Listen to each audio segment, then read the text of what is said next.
നിങ്ങൾക്ക് എന്തെങ്കിലും ഒരു സാമ്പത്തിക പ്രയാസം വന്നാൽ ഇസ്സത്തോടുകൂടെയാണ് നിങ്ങൾ കാര്യങ്ങളെ നേരിടേണ്ടത്.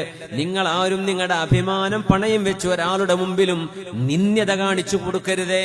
പൈസ ഇല്ല എന്നുള്ള കുഴപ്പമില്ലേ നിങ്ങളുടെ കയ്യിലുള്ളൂ, കാശില്ല എന്നൊരു ബുദ്ധിമുട്ടല്ലേ നിങ്ങൾക്ക് വന്നിട്ടുള്ളൂ. നിങ്ങൾക്ക് ഈമാനുണ്ട്, നിങ്ങൾക്ക് അള്ളാഹുവിനെ കുറിച്ച് അറിയാം, നിങ്ങൾ അള്ളാഹ് പറഞ്ഞ പോലെ ജീവിക്കുന്ന ആളല്ലയോ.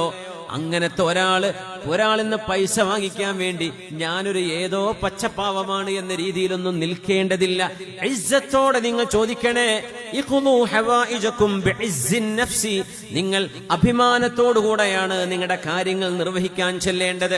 ഒരാളോട് ഒരു ഓഫീസിൽ ചെല്ലുന്നു, ഒരാളെ കാണുന്നു, ഒരാളോട് സംസാരിക്കുന്നു, നിങ്ങൾ ന്യായമായ കാര്യമല്ലേ ചോദിക്കുന്നത്, നിങ്ങളുടെ ഹക്കല്ലേ ചോദിക്കുന്നത്, അല്ലെങ്കിൽ നിങ്ങൾക്ക് വേണ്ട ഒരു സഹായമല്ലേ ചോദിക്കുന്നത്. അത് ഇസ്സത്തോടെ ചോദിക്കും. നിങ്ങൾ എന്ത് ചെയ്യരുത്, നിങ്ങൾ അങ്ങ് ആകെ കുഴഞ്ഞു കുനിഞ്ഞ് ഇല്ലാണ്ടായി നിങ്ങളുടെ അഭിമാനം പണയം വെക്കരുത്. പുണ്യനബി പറയാ, റിസ്ഖൊക്കെ അല്ലാഹു രേഖപ്പെടുത്തി വെച്ചിട്ടുണ്ട്.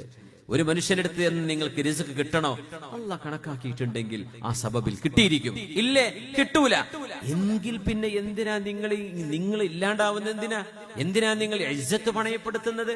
അതുകൊണ്ട് അസീസായിട്ട് അഭിമാനിയായിട്ട് ജീവിക്കണം എന്ന് പഠിപ്പിച്ചിട്ടുണ്ട് മുഹമ്മദ് റസൂലുള്ളാഹി സ്വല്ലല്ലാഹു അലൈഹി വസല്ലം. സൂറത്തുൽ